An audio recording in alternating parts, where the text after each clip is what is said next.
Pilipinas, ako po si Orion. Nabasa nyo ba ang balita noong May 28? Sabi ni former Speaker of the House, Bebot Alvarez, na meron daw suhulan sa loob ng Kongreso ngayon kung saan ang mga kumakandidato bilang House Speaker ay nanunuhol daw ng 1 milyong piso sa bawat kongresista. Nag-iingay na naman ang mga hayop na kontra-reforma.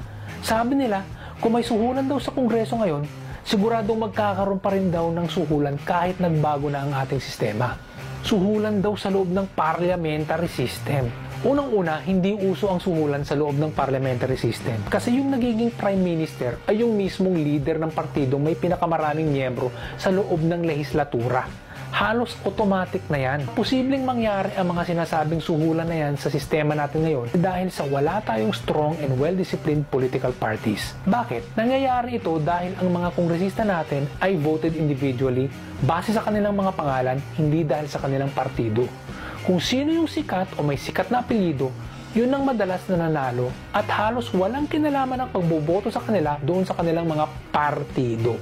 Tapos, dadagdagan pa ng sobrang dami mga party list groups na sumusulpot lang na parang mga kabute, kaya ay nakakalito na ang botohan. Ikalawa, walang dahilan ng mga kongresista ngayon na magsama-sama para makapag-form ng strong, well-disciplined parties.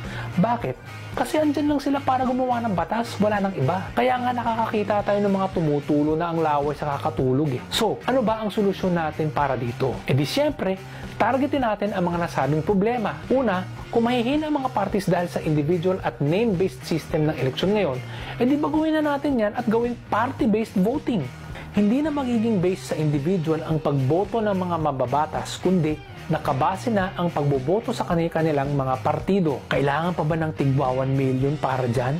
Hindi. Mapepwersa na silang pumilos ayon sa anuman ang mga napag-usapan na sa loob ng kanilang mga partido. Ang pinakabagay na sistema ng pagboto para magkaroon tayo ng mga disiplinado at malalakas na partido ay ang closed list party voting system na kung saan ay hindi na pangalan ng kandidato ang pipiliin doon sa balota kundi ang pangalan ng partido. Sa election campaign pa lang, mapepwersa na ang mga kandidatong magkasama sa parehong partido na mag-teamwork dahil ang paraan ng kanilang pagkapanalo ay pasikatin at panalunin ang kanilang partido.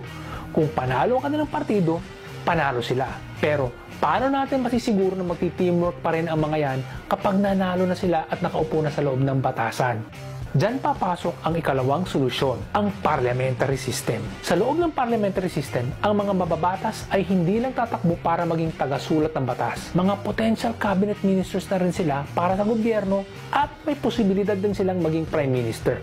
At isa pa, ang trabaho ng mga miyembro ng parlamento ay magiging representante ng mga taong bumoto sa kanila para sa lahat ng mga bagay, hindi lamang sa pagsusulat ng batas.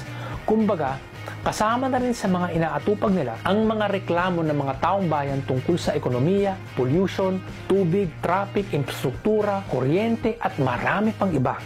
At sa parliamentary system, hindi nakabase sa pasikatan ang pagkapanalo bilang prime minister. Una, titingnan muna kung alin ang partidong nakapanalo ng majority ng mga pwesto sa loob ng parlamento.